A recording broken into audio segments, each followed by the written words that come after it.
আসসালামু আলাইকুম। আশা করি সকলেই ভালো আছেন। পৃথিবীতে যে কয়টি দেশ রয়েছে, সব কয়টি দেশে প্রধানমন্ত্রী অথবা রাষ্ট্রপতি থাকে একজন।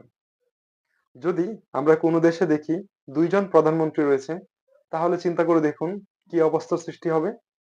জনগণের মধ্যে মিশ্র প্রতিক্রিয়া সৃষ্টি হবে। আর এই ধরনের সমস্যা সমাধানের জন্য আধুনিক ব্যবস্থাপনার জনক হেনরি ফেয়ল একটি নীতি আবিষ্কার করেছেন। নীতিটির নাম হচ্ছে আদেশের ঐক্য নীতি। অর্থাৎ যেকোনো টিম অথবা কোনো প্রতিষ্ঠান অথবা কোনো দেশ বা যেকোনো কাজকে কেন্দ্র করে সেখানে আদেশদাতা হবে একজন, যার কাছে সকলে জবাবদিহিতা করবে এবং সে কাজ আদায় করে নেবে।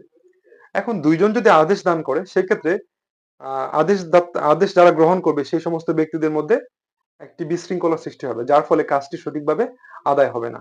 এজন্যই ব্যবস্থাপনা বিশারদ হেনরি ফেয়ল বলেছেন, আদেশদাতা হবে একজন। আদেশদাতা একজন হলে সঠিকভাবে কাজ আদায় করা সম্ভব।